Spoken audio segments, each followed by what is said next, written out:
Good morning, welcome to my class. Today I teach you the term chemical reaction and equation, NCERT chapter 1 class 10th.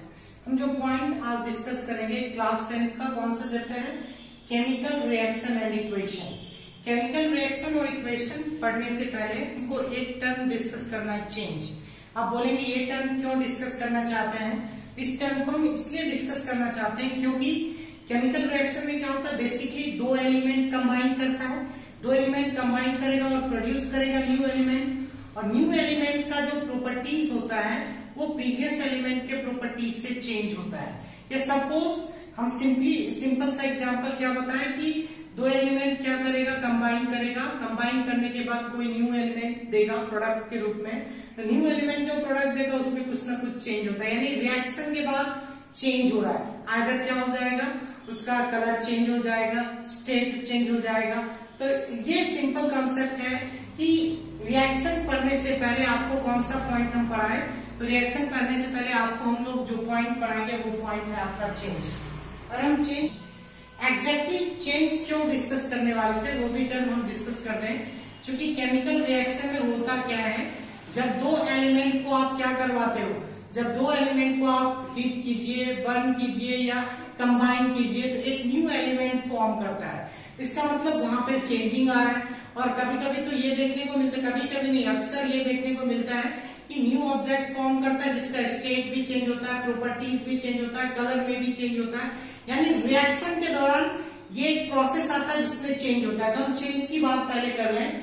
Generally change है क्या, तो simple सा concept है, change जो है वो अकर करेगा नेचर के एवरीथिंग्स में। मतलब चेंज जो है बेसिकली वो नेचर के हर एक पार्ट में क्या होगा, अकर होगा। और कभी चेंज स्लो भी हो सकता है, कभी चेंज क्या हो सकता है, फास्ट भी हो सकता है। ये टर्म देखेंगे ध्यान से, change occur everywhere in nature. Nature में जितना भी पार्टिकल है, सब्सटेंस है, हर पार्टिकल में क्या है, चेंज है। और चेंज होने के साथ साथ कोई चेंज फास्ट है, some change are fast and some change are slow. यहाँ पे एक चीज देखिए, सिंपल सा कॉन्सेप्ट क्या बोलेगा फिर से, change occur everywhere in nature but some change are very slow and some change are very fast. कुछ चेंज बहुत स्लो होता है, कुछ चेंज बहुत फास्ट होता है। जैसे एक सेकंड के लिए सोचिए आप, फास्फोरस का जलना, सडनली तुरंत चेंज हो गया, वो जैसे ही एयर के कांटेक्ट में आया जल गया, तो वेरी फास्ट प्रोसेस है। वही वेरी स्लो प्रोसेस की बात करें, जैसे आयरन में जो है रस्ट पार्टिकल का ना एयर मॉलिक्यूल्स के साथ रिएक्ट होता है, उस केस में आप देखिए वहां पे बहुत स्लोली आता है। तो चेंज का मतलब ये नहीं होता है कि हर चीज का जो चेंज करने का स्पीड है वो सेम ही होगा, कहीं चेंज ज्यादा फास्ट भी होगा, कहीं चेंज स्लो भी होगा। कुछ सिचुएशंस है उनकी बात कर रहे हैं। तो यहाँ पे देखिए अकॉर्डिंग टू एनसीईआरटी बुक जब आप पढ़ेंगे तो वहां पे कुछ पॉइंट्स लिखा हुआ है, consider the following situation of daily life and think what happens when. Daily life की कुछ सिचुएशन है जिसके बारे में अगर हम लोग पढ़ते हैं या जानते हैं, उस सिचुएशन को पढ़ करके हमको स्पष्ट पता चल रहा है कुछ ना कुछ चेंज हो रहा है। तो यहाँ पे देखिए पहला चीज, milk is left at room temperature during summer. अगर मिल्क को समर सीजन में आप वैसे ही छोड़ दो तो ऑब्वियसली क्या होगा, वो फट जाएगा। इसका मतलब मिल्क में के प्रॉपर्टीज में चेंजिंग आ जाएगा। इसका मतलब यहाँ पे चेंज हो रहा है। फूड इज कुक्ड, यानी खाना का पकना या food get digest in our body, ये सारे जो प्रोसेस हैं ये सारे प्रोसेस चेंज के ही हैं। तो अब आप समझ गए होंगे बेसिकली चेंज क्या है। अब जो हम लोग पॉइंट डिस्कस करेंगे वो पॉइंट हमारा बेस्ड होगा टाइप ऑफ चेंज। अगर हम टाइप ऑफ चेंज की बात करें, there are mainly two type of change. Only first one is physical change, second one is chemical change. Physical change means that type of change in which no new substance are formed, only state change. Physical change में basically क्या होता है, कोई भी new substance form नहीं होता है, सिर्फ स्टेट चेंज करता है। जैसे कि आप यहाँ पे देख रहे होंगे, आइस से कन्वर्ट हो गया किसमें, आइस से वाटर, वाटर से किसमें, वेपर। तो यहाँ पे सिर्फ स्टेट चेंज हो रहा है और ये रिवर्स बैक हो सकता है। यानी फिजिकल चेंज में जैसे जो प्रोडक्ट बना उस प्रोडक्ट को हम फिर से क्या कर सकते हैं, रिवर्स में, जैसे हमारा वेपर बन गया तो वेपर से उसको फिर से हम लोग क्या कर सकते हैं, आइस बना सकते हैं, यानी ये रिवर्सेबल प्रोसेस में होता है। जबकि हम अगर केमिकल चेंज की बात करें, इसमें न्यू सब्सटेंस फॉर्म होता है, न्यू सब्सटेंस फॉर्म, और जिसका जो प्रॉपर्टीज होता है वो पहले वाले सब्सटेंस यानी रिएक्टेंट्स के प्रॉपर्टीज से बिल्कुल डिफरेंट होता है। यहाँ पे देखिए, new substance are form which have completely different properties from their earlier one. यानी सिंपल सा कॉन्सेप्ट है कि आप क्या करते हैं, जब मान लिया जाए हाइड्रोजन को ऑक्सीजन के साथ आप रिएक्ट किए तो आपका H2O दिया, तो H2O जो हो गया ये इसका प्रॉपर्टीज हाइड्रोजन और ऑक्सीजन के प्रॉपर्टीज से बहुत डिफरेंट है। और H2O को आप ना तो हाइड्रोजन में कन्वर्ट कर सकते हैं ना तो ऑक्सीजन में कन्वर्ट कर सकते हैं। इसका मतलब ये रिवर्स बैक नहीं है। तो केमिकल चेंज में क्या होता है, generally that type of change in which new substance are form, हमेशा क्या होगा, न्यू सब्सटेंस फॉर्म होगा which properties is different from earlier one. इसका प्रॉपर्टीज पहले वाले से क्या होगा, कंप्लीटली डिफरेंट होगा। लाइक फॉर एग्जांपल यहाँ पे हम हाइड्रोजन की बात की, हाइड्रोजन ऑक्सीजन के साथ H2O बनाएगा। मिल्क की बात करें, मिल्क से कर्ड का बनना भी क्या है, ये आपको केमिकल चेंज है। कर्ड से आप मिल्क नहीं बना सकते। सिंपल सा कॉन्सेप्ट यहाँ पे क्लियर हो गया कि केमिकल चेंज रिवर्सेबल प्रोसेस नहीं है। जिस तरह फिजिकल चेंज में आपने क्या देखा, ये रिवर्सेबल प्रोसेस है, तो केमिकल चेंज आपका रिवर्सेबल प्रोसेस नहीं है। केमिकल चेंज में हम लोग रिवर्स की बात नहीं कर सकते। ऐसा नहीं बोल सकते कि प्रोडक्ट से क्या बना सकते हैं, रिएक्टेंट्स बना सकते हैं, इस दौरान नहीं होगा। लेकिन इस केस में आप फिजिकल चेंज में वो कर सकते हैं। तो सिंपल सा कॉन्सेप्ट है, फिजिकल चेंज में ऑब्जेक्ट का क्या होता है, स्टेट चेंज करता है ओनली, जबकि न्यू सब्सटेंस फॉर्म नहीं होता। अब जो पॉइंट हम लोग डिस्कस करेंगे इसके बाद, वो पॉइंट है आपका केमिकल रिएक्शन। अब जो हम लोग पॉइंट डिस्कस करेंगे वो पॉइंट क्या है, केमिकल रिएक्शन। केमिकल रिएक्शन है क्या, इसके बारे में अगर बात करूं, द प्रोसेस क्या बोल सकते हैं, the process of interaction of chemical to form a new substance is called chemical reaction. यानी केमिकल्स को अगर आप फॉर्म कर रहे हैं या the process of interaction of two element to form a new substance, इसको भी आप क्या बोलेंगे, केमिकल रिएक्शन। केमिकल रिएक्शन में बेसिकली क्या करता है, दो एलिमेंट क्या कर रहा है, आपको इंटरेक्शन कर रहा है, और दो एलिमेंट के इंटरेक्शन के बाद प्रोडक्ट दे रहा है। वो जो प्रोडक्ट आ रहा है उस केस में उस प्रोडक्ट का जो प्रॉपर्टीज है आपके रिएक्टेंट से, जो कि इंटरेक्शन में पार्टिसिपेट कर रहा है, उसके प्रॉपर्टीज से बिल्कुल डिफरेंट होता है। इस प्रोसेस को हम लोग बोलते हैं केमिकल रिएक्शन। और केमिकल रिएक्शन का जनरली अगर एग्जांपल बोले तो जैसे carbon react with oxygen to form carbon dioxide, अगर हम magnesium react with oxygen to form magnesium oxide, either इसके अलावा hydrogen react with oxygen to form H2O। तो ये आपको केमिकल रिएक्शन लिखते कैसे हैं, देखिए इस तरह से लिखा जाता है। अब एक पॉइंट आता है, अगर आप ऐसे लिखते हैं किसी चीज को, hydrogen react with oxygen to form water, तो ये लिखने में भी टाइम कंज्यूमिंग है और लेस इंफॉर्मेटिव है। टाइम कंज्यूमिंग है, पहले हमने बोला कि स्पष्ट आप लिख नहीं सकते, लेस इंफॉर्मेटिव भी है, टाइम कंज्यूमिंग है।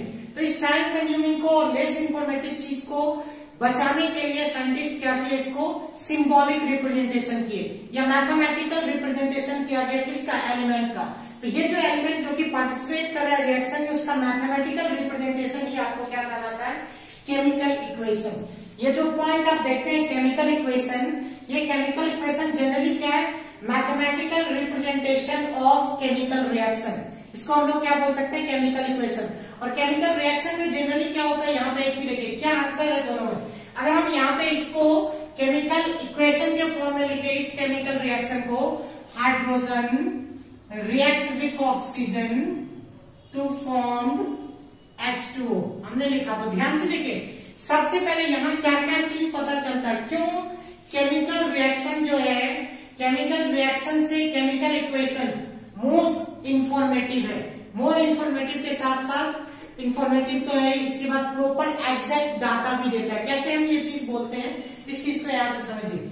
जैसे हाइड्रोजन का यहाँ पे कितना एटम्स पार्टिसिपेट कर रहा है रिएक्शन में, 2 एटम्स, लेकिन यहाँ पे देखिए हाइड्रोजन से पता चल रहा था, यानी हाइड्रोजन पता चला था कितना एटम्स हाइड्रोजन का पार्टिसिपेट कर रहा है रिएक्शन में, वो हमको पता नहीं चल रहा था। तो हम हाइड्रोजन का यहाँ पे 2 एटम्स है, ऑक्सीजन का 2 एटम्स है, फॉर्म करने के बाद हाइड्रोजन का 2 एटम दे रहा है और ऑक्सीजन का 1 एटम। इसका मतलब रिएक्शन में कौन कौन चीज पार्टिसिपेट कर रहा है और कितना एटम पार्टिसिपेट कर रहा है, ये आपको केमिकल इक्वेशन में मिल जाएगा। तो केमिकल इक्वेशन जनरली क्या बोलेंगे, mathematical representation of chemical reaction is called chemical equation. इसका एक और डिफिनेशन लिख सकते हैं, ये डिफिनेशन है अगर short hand representation of chemical reaction, इसको भी हम लोग क्या बोलेंगे, short hand representation of chemical reaction, ये आपको क्या हो जाएगा, केमिकल इक्वेशन। और इसमें हम लोग क्या यूज करते हैं, किसी भी एटम का सिंबॉलिक रिप्रेजेंटेशन इसमें यूज करते हैं। इसीलिए जो प्रॉपर डेफिनेशन लिखा गया, the short hand representation of chemical reaction in the term of symbol, इसको हम लोग क्या बोलेंगे, केमिकल इक्वेशन। और केमिकल इक्वेशन जो है बेसिकली हमारा दो टाइप का है। पहला हम लोग बोलते हैं स्केलेटल केमिकल इक्वेशन और दूसरा हम लोग बोलते हैं balance chemical equation. Skeletal chemical equation की बात करें तो जनरली क्या होता है, इसमें number of atom of an element are not equal to both side, यानी लेफ्ट हैंड साइड का जो एलिमेंट है, लेफ्ट हैंड साइड का जो एलिमेंट है उसका number of atom right hand side के नंबर ऑफ एटम के अगर इक्वल ना हो तो वो रिएक्शन होगा skeletal chemical equation, chemical equation. क्या बोलेगा फिर से, स्केलेटल केमिकल इक्वेशन क्या होगा, अगर number of atom of an element from both side are not equal, यानी ऐसे बोलिए number of atom of an element in left side are not equal to number of atom of an element in right side. इस case में इसको skeletal chemical equation कहते हैं। तो इसका जैसे एग्जांपल ले लें, हाइड्रोजन ऑक्सीजन के साथ रिएक्ट करेगा, hydrogen react with oxygen to form water, हम लोग H2O लिखते हैं। आप ध्यान से देखिए, किसी भी एटम के किसी भी एलिमेंट के एटम को चेक करना है। तो ये एक एलिमेंट है हाइड्रोजन, इसमें कितने एटम्स हैं, हाइड्रोजन में 2 एटम्स हैं। और ऑक्सीजन एक एलिमेंट है, इस एलिमेंट में कितने एटम्स हैं, तो यहाँ भी 2 एटम्स हैं। जबकि राइट हैंड साइड में आप चेक करेंगे तो हाइड्रोजन के 2 एटम्स है, बिल्कुल सही है।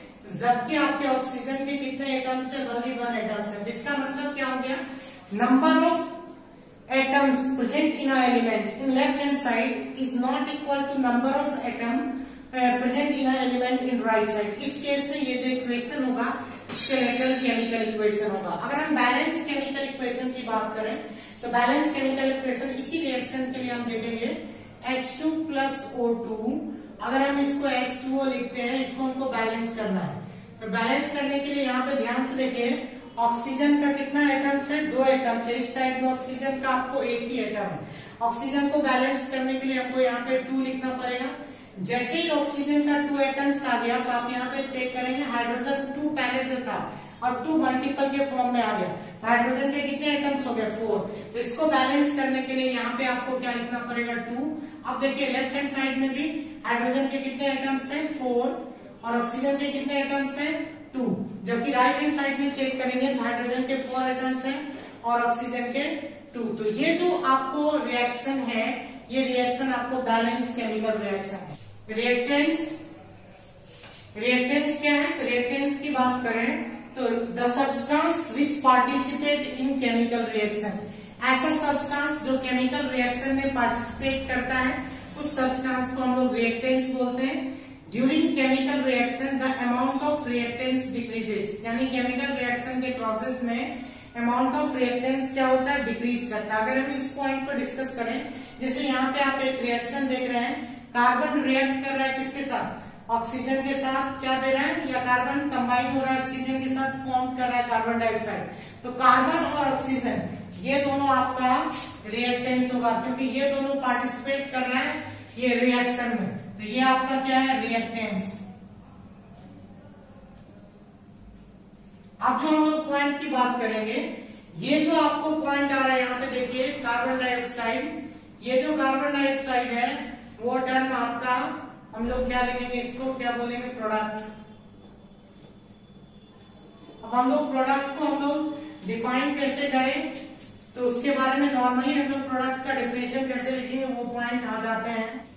प्रोडक्ट क्या है, the substance form in a chemical reaction, जो सब्सटेंस फॉर्म करेगा केमिकल रिएक्शन, उसी को हम लोग क्या बोलते हैं, product. During chemical reaction the amount of product will be increases, chemical reaction के दौरान अमाउंट ऑफ प्रोडक्ट क्या होगा, इंक्रीज करेगा। जैसे एक बात यहाँ पे बोले थे, कार्बन किसके साथ रिएक्ट किया, ऑक्सीजन के साथ, क्या फॉर्म किया, CO2, तो यहाँ पे CO2 आपका क्या हो गया, प्रोडक्ट। यानी केमिकल रिएक्शन के दौरान जो सब्सटेंस ऑब्टेन होगा वो क्या कहलाएगा,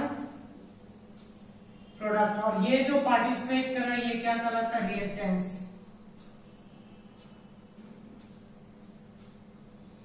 हम लोग अब जो पॉइंट डिस्कस करेंगे वो पॉइंट होगा आपको condition of reaction. Condition of reaction का मतलब ये जो रिएक्शन होता है, रिएक्शन के होने के लिए क्या क्या कंडीशन है। तो रिएक्शन होने के लिए हीट के प्रेजेंट में भी आप कर सकते हैं, हीट होना चाहिए, प्रेशर के कारण भी रिएक्शन होगा, सनलाइट के कारण भी होगा, इलेक्ट्रिसिटी के कारण भी, कैटेलिस्ट के कारण भी। तो ये जो कंडीशन है इसको हम लोग रिएक्शन के दौरान कैसे दिखाते हैं, पहले हम उस टर्म के बारे में डिस्कस कर लें, फिर इसको आगे बढ़ेंगे। तो देखिए एक्स और वाई मान लिया जाए दो एलिमेंट है जिसको हम लोग रिएक्टेंस भी बोलते हैं, ये दोनों को कंबाइन करके क्या बोलते हैं, रिएक्टेंस। ये दोनों रिएक्टेंस है, जब कंबाइन हुआ तो मान लीजिए जेड बना। तो यहाँ पे जब भी आपको दिखाना, मान लीजिए हम दिखाना चाहते हैं इस कंडीशन में हीट के कारण हुआ, तो यहाँ पे आप शो करेंगे एरो साइन के नीचे हीट के कारण ये जो प्रोडक्ट जेड बन रहा है, ये जो प्रोडक्ट जेड बन रहा है वो किसके कारण बना, तो हीट के कारण। जैसे इसी में कोई भी चीज और दिखाना, जैसे ए और बी ही मान लें, ए और बी दो एलिमेंट है या रिएक्टेंस है, ये in present of sunlight react कर रहा था। सनलाइट को आप कैसे रिप्रेजेंट करेंगे, सनलाइट के प्रेजेंट में हम इसको रिप्रेजेंट कर, सनलाइट प्रेजेंट कर दिए। अब इसको यहाँ पे मान लिया जाए सी बना, तो ये आपका प्रोडक्ट बना। तो आप एक चीज ध्यान दे रहे हैं यहाँ पे, कंडीशन ऑफ रिएक्शन का मतलब क्या हो गया, रिएक्शन के दौरान जो कंडीशन होता है, जैसे हीट के कारण या प्रेशर के कारण या सनलाइट के कारण या इलेक्ट्रिसिटी के कारण या कैटेलिस्ट के कारण, उसका जो रिप्रेजेंटेशन किसी भी रिएक्शन को लिखने में करते हैं वो इस तरह से किया जाता है। जैसे एक्स और वाई दो एलिमेंट है, ये दोनों केमिकल रिएक्शन में पार्टिसिपेट कर रहा है, तो इसको रिएक्टेंस बोलेंगे। ये रिएक्टेंस है, इसको इन प्रेजेंट ऑफ हीट क्या किया गया, इसको पार्टिसिपेट किया गया। तो यहाँ पे कंडीशन क्या हो गया, हीट के कारण, तो हीट आप यहाँ रिप्रेजेंट करेंगे। कौन सा प्रोडक्ट दिया, जेड, तो ये आपका प्रोडक्ट हो गया। क्लियर है कंसेप्ट। अगर हीट के जगह पे प्रेशर हो तो आप यहाँ प्रेशर यूज करेंगे, सनलाइट होगा तो सनलाइट यूज करेंगे। हम लोग डिस्कस करेंगे, वो पॉइंट है हमारा कैटेलिस्ट। कैटेलिस्ट क्या होता है, देखिए ध्यान से, कैटेलिस्ट क्या होता है, जो सब्सटेंस रिएक्शन में पार्टिसिपेट करता है और पार्टिसिपेट रिएक्शन में पार्टिसिपेट करके क्या कर देता है, स्पीड ऑफ रिएक्शन को बढ़ाता है या स्पीड ऑफ रिएक्शन को घटाता है, वो सब्सटेंस ही जनरली कैटेलिस्ट कहलाता है। दो सब्सटेंस आप बोल सकते हैं which increase the speed of chemical reaction, ऐसा सब्सटेंस इंक्रीज और डिक्रीज बोथ, यानी ऐसा सब्सटेंस जो केमिकल रिएक्शन में क्या करेगा, उसके स्पीड को बढ़ाएगा या घटाएगा, उस सब्सटेंस को हम लोग क्या बोलते हैं, कैटेलिस्ट। और जनरली जब स्पीड ऑफ रिएक्शन को बढ़ाता है सब्सटेंस तो उसको पॉजिटिव कैटेलिस्ट बोलते हैं, स्पीड ऑफ रिएक्शन को जब वो घटाता है तो उसको निगेटिव कैटेलिस्ट बोलते हैं। एक बार फिर से डिफिनेशन देखें, दोज एलिमेंट या substance, those chemical substance which can change the speed of reaction, ऐसा केमिकल सब्सटेंस जो स्पीड ऑफ रिएक्शन को क्या करता है, चेंज करता है, वो कैटेलिस्ट कहलाता है। और कैटेलिस्ट पे जनरली अगर स्पीड ऑफ रिएक्शन बढ़ रहा है तो वो पॉजिटिव कैटेलिस्ट है, अगर स्पीड ऑफ रिएक्शन डिक्रीज हो रहा है तो वो निगेटिव कैटेलिस्ट है। सपोज कैटेलिस्ट का मीनिंग क्या, देखिए मान लिया जाए किसी भी, आज जो हम लोग पॉइंट डिस्कस करेंगे वो पॉइंट है आपका बैलेंस केमिकल इक्वेशन। तो बैलेंस केमिकल इक्वेशन क्या है, बैलेंस केमिकल इक्वेशन एक प्रोसेस है जिस प्रोसेस के अंतर्गत क्या करते हैं हम लोग, number of atom in each element in left side of reaction is equal to number of atom in each element on right side of, in right side of reaction. तो यहाँ पे हम क्या बोलना चाह रहे हैं, नंबर ऑफ एटम जितने भी हैं, तो जितने भी एलिमेंट है उसके लेफ्ट हैंड साइड में जितने हैं, जिसको रिएक्टेंस में जितने हैं उसका वैल्यू प्रोडक्ट में जितने भी एटम है उसके क्या होना चाहिए, बराबर होना। सेम चीज यहाँ पे लिखा हुआ देखिए, the process by which number of atom of each element on both side, एक ऐसा प्रोसेस जिसमें number of atom both side का क्या होना चाहिए, ऑफ रिएक्शन आर इक्वल, इसको हम लोग क्या बोलते हैं, बैलेंस केमिकल इक्वेशन। अब एक चीज और, कंडीशन फॉर बैलेंस केमिकल, किसी भी रिएक्शन को आप बैलेंस ऐसे नहीं बोल देंगे। बैलेंस केमिकल इक्वेशन जब हम बोलते हैं तो उस केस में मान लीजिए कोई भी रिएक्शन अगर हम लिखते हैं, अभी हम एक एग्जांपल करेंगे बैलेंस करके, अगर कोई भी एग्जांपल करेंगे तो वहां उस केस में क्या होता है, दो चीज को फॉलो करता है बैलेंस केमिकल इक्वेशन। यानी रिएक्शन के दौरान ऐसा नहीं होता है कि आपका रिएक्शन के दौरान क्या हो जाएगा, कोई भी एटम्स क्रिएट हो जाएगा या कोई भी एटम डिस्ट्रॉय हो जाएगा।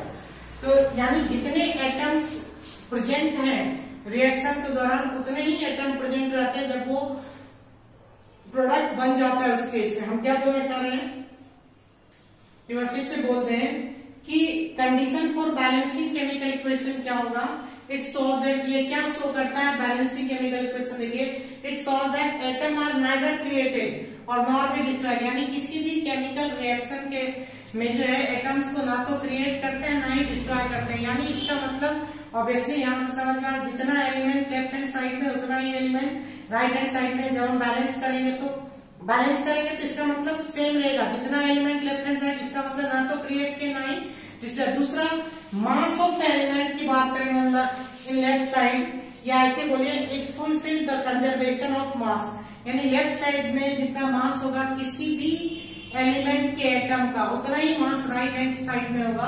उस केस में रिएक्शन क्या होगा। अब जो हम लोग पॉइंट डिस्कस करेंगे वो पॉइंट क्या है, how a reaction can be balance, कैसे किसी रिएक्शन को आप क्या करेंगे बैलेंस करेंगे। तो पहला एग्जांपल आप देख रहे हैं सामने, Mg plus O2 is equal to M0। तो यहाँ पे आप देखिए ध्यान से, ये जो Mg एलिमेंट है उसका कितना एटम प्रेजेंट है यहाँ पे, तो 1 एटम प्रेजेंट है, और ऑक्सीजन का कितना एटम प्रेजेंट है यहाँ पे 2 एटम। जबकि राइट हैंड साइड में आप देखें तो ऑक्सीजन का एक ही एटम प्रेजेंट है और मैग्नीशियम का ओनली 1 एटम प्रेजेंट है। तो हमको सबसे पहले हम देखिए यहाँ पे ऑक्सीजन 2 है, यहाँ पे ऑक्सीजन 1 है, तो ऑक्सीजन को बैलेंस करना है। तो ऑक्सीजन को जैसे ही बैलेंस करेंगे तो यहाँ पे 2 देंगे, तो अब 2 देने से क्या हो गया, ऑक्सीजन तो 2 हो गया मेरा बैलेंस, लेकिन Mg जो है वो भी 2 हो गया।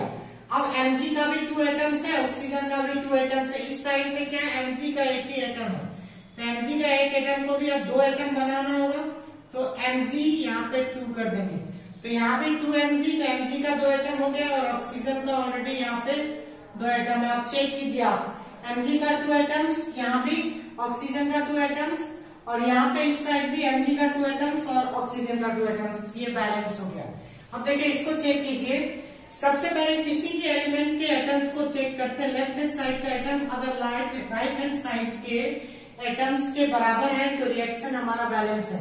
यहाँ पे देखिए हाइड्रोजन के 2 एटम्स प्रेजेंट हैं और ऑक्सीजन के भी 2 एटम्स प्रेजेंट हैं, लेकिन राइट हैंड साइड में देखते हैं तो हाइड्रोजन के 2 एटम्स तो हैं, ऑक्सीजन के ओनली 1 एटम्स हैं। तो इसको बैलेंस करने के लिए ऑक्सीजन के 1 एटम को कितने एटम में कन्वर्ट करना पड़ेगा, 2, तो यहाँ पे आप 2 पहले देंगे, 2H2O, ये हो गया। अब देखिए यहाँ पे 2 देने के कारण क्या हो गया, हाइड्रोजन जो कि 2 एटम्स था 4 एटम हो गया, तो यहाँ पे हाइड्रोजन को 4 एटम्स में कन्वर्ट करना है। तो 4 एटम्स में कन्वर्ट करने के लिए क्या करना पड़ेगा आपको, यहाँ पे 2H2, अब देखिए ये 4 हो गया और ऑक्सीजन ऑलरेडी 2 है उस साइड, तो यहाँ साइड भी इस साइड भी 2, तो यहाँ देखिए अब हाइड्रोजन का भी 4 एटम्स, ऑक्सीजन का भी 2 एटम्स, यहाँ पे भी हाइड्रोजन का 4 और ऑक्सीजन का भी 2 एटम्स। अब देखिए इस केस में भी हम लोग नंबर ऑफ एटम देखते हैं इस एलिमेंट का, Fe है, Fe का यहाँ नंबर ऑफ एटम्स की बात करेंगे तो 1 है। यहाँ पे अगर इसको H2O के साथ रिएक्ट कर रहे हैं तो यहाँ पे देखिए हाइड्रोजन का 2 एटम्स है और ऑक्सीजन का 1 एटम्स। अब इस केस में देखिए तो Fe का कितना एटम्स है, 3 एटम्स, ऑक्सीजन का कितना एटम है, 4, और यहाँ पे हाइड्रोजन का 2 एटम्स है। अब देखिए इसको बैलेंस करने के लिए पहले हम किसको बैलेंस कर लें, तो आप यहाँ से देखिए Fe3 और यहाँ पे ऑक्सीजन 4 है।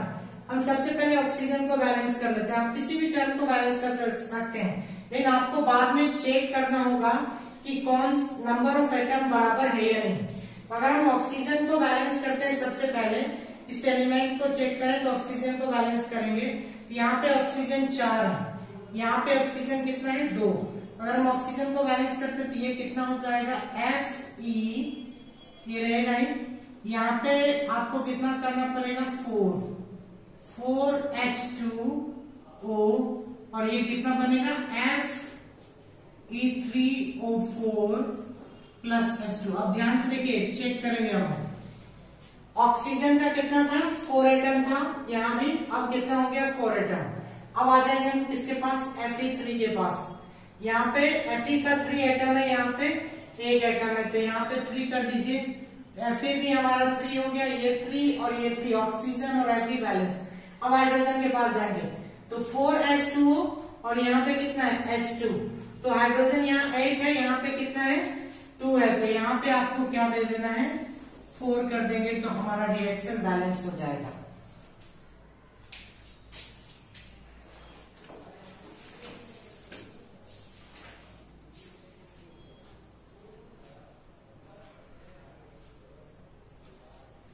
अब हम लोग इस रिएक्शन पे आ जाए, रिएक्शन नंबर 4। रिएक्शन नंबर 4 को कैसे बैलेंस करेंगे, देखिए यहां पर Na यानी सोडियम की बात बोल रहे हैं। सोडियम का एक एटम्स है, ऑक्सीजन का भी 1 एटम है और हाइड्रोजन का भी 1 एटम है।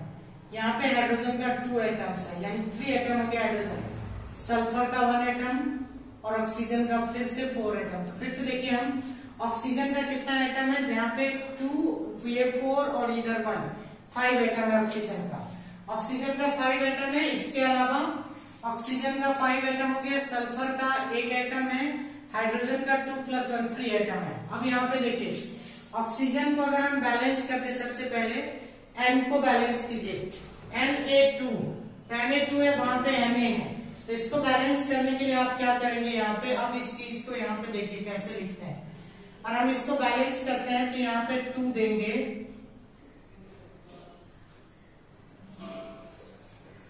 यहाँ पे इसको जब बैलेंस कर रहे हैं आप,